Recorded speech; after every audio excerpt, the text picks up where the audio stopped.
Hello friends, this is Minu. Welcome to our channel Shri Radhe coaching. We will discuss Rabindranath Tagore. आज जो हम करने वाले हैं जिस पोइट को वो है रविंद्रनाथ टैगोर. रविंद्रनाथ टैगोर हैं वो, उनका जो जन्म हुआ है वो हुआ है 7 मई 1861 में. ठीक है, 7 मई 1861 में, और ये कोलकाता में हुआ है, Kolkata waste Bengal.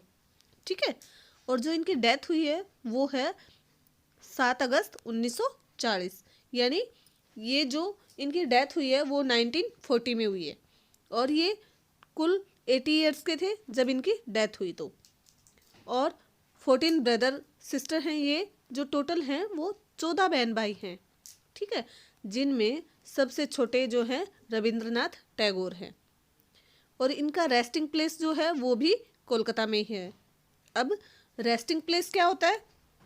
Resting place उसे कहते हैं जहाँ किसी की डेड बॉडी को दफनाया जाता है, ठीक है, या जलाया जाता है, उसे हम रेस्टिंग प्लेस बोलते हैं. और जो इनकी एशेज है, यानी जो इनकी राख है, या जैसे हम गंगा जी में डालने के लिए जो अस्थियां लेके जाते हैं, उसे वो कहाँ डाली गई थी? वो भी गंगा रिवर में ही डाली गई थी. ठीक है, और जो इनका बर्थ नेम है, जो जन्म का नाम है, वो रविंद्रनाथ ठाकुर है. इनका जो पेन नेम है वो है भानु सिंगा ठाकुर.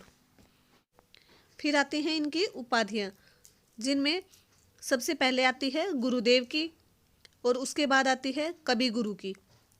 ठीक है, फिर जो तीसरे नंबर पे जो उपाधि है वो है विश्वा कवि. ठीक है, अब इसे विश्वा कवि भी बोल सकते हैं या विश्वा कवि, दोनों ही तरीके से, क्योंकि जो बंगाली में कुछ वर्ड्स चेंज हो जाते हैं बोलते टाइम. ठीक है, तो वैसे विश्वा कवि है, लेकिन हम इसे विश्वा कवि भी लिखते भी हैं और कई जगह हम पढ़ते भी हैं. अब आगे है,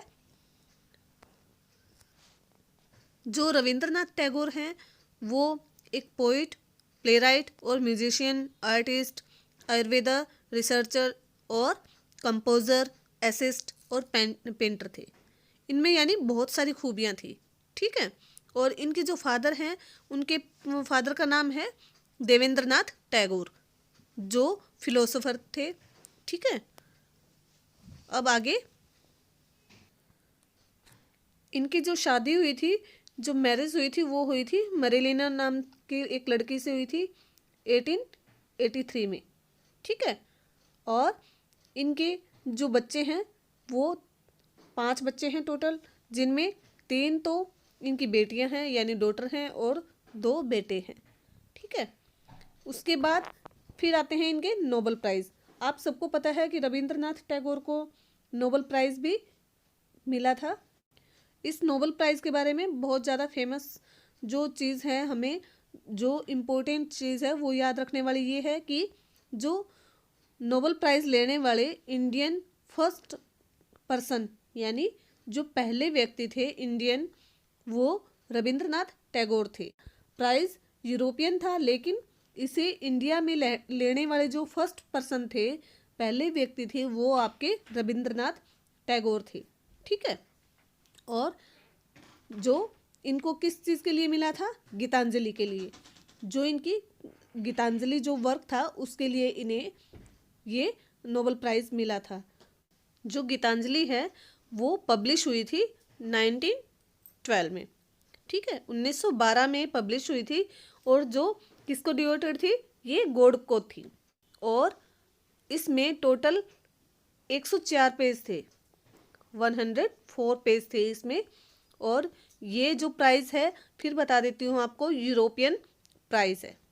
ठीक है, आपको जो इसमें याद रखना है वो सबसे मेन चीज़ यही है कि ये प्राइज़ तो यूरोपियन था, नोबेल प्राइज़ जो था, लेकिन ये मिला फर्स्ट इंडियन को था, जो हमारे रविंद्रनाथ टैगोर थे, उनको. ठीक है, नोबेल प्राइज़ के बारे में आपको एक चीज़ बहुत अच्छे से पता होगी, अगर नहीं पता है तो मैं आपको बता देती हूँ कि ये जो नोबेल प्राइज़ है ये चुरा लिया गया था. नोबेल प्राइज़ वाज स्टोलन इन 20 मार्च 2004 में. ये 2004 में चुरा लिया गया था, और जिस पर्सन ने चुराया था इसको, उसका नाम था प्रदीप बौरी, जिसे फिर कुछ टाइम तो क्या, कई सालों बाद यानी 2016 में फिर उन्हें अरेस्ट किया गया। जिस पर्सन ने ये नोबेल प्राइज चुराया था उसे 2016 में उसे अरेस्ट किया गया। नोबेल प्राइज कब चुराया गया था? ये 2004 की बात है। 2004 में इसको चुराया था और 2016 में चुराने वाले को अरेस्ट किया गया था। ठीक है। और कहाँ से उस बंदे को अरेस्ट किया गया? वो थी यूनिवर्सिटी, विश्व भारती यूनिवर्सिटी। ठीक है। इस यूनिवर्सिटी का अगर आप नाम याद करना चाहो तो आप वो भी कर सकते हो। क्या नाम है इस यूनिवर्सिटी का? इसका नाम है विश्व भारती यूनिवर्सिटी। ठीक है। फिर है नाइटहुड डिग्री जो इनको मिली थी वो इन्होंने रिजेक्ट कर दी थी, यानी इन्होंने लौटा दी थी जो नाइटहुड की उपाधि। ये बहुत ही फेमस एक क्वेश्चन भी आता है आपके, बहुत जगह पूछा जाता है कि नाइटहुड की उपाधि जो थी वो किसने वापस की या किसने लौटाई। तो इसमें नाम पूछा जाता है रविंद्रनाथ टैगोर, जिसका आंसर होता है। और क्यों लौटाई, किस कारण से, वो कारण था जलियांवाला बाग हत्याकांड जो था। जलियांवाला हत्याकांड जो हुआ था उसको देख के उसके बाद इन्होंने अपनी नाइटहुड की जो उपाधि थी वो रिजेक्टेड कर दी थी और 1919 में 1919 में इन्होंने अपनी उपाधि वापस की थी। ठीक है। अब जो इनके वर्क्स हैं, जो सबसे इम्पोर्टेंट चीज़ है याद रखने वाली, वो है इनके वर्क्स।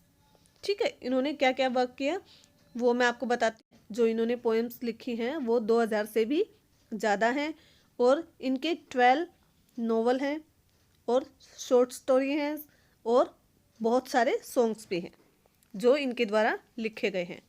ठीक है।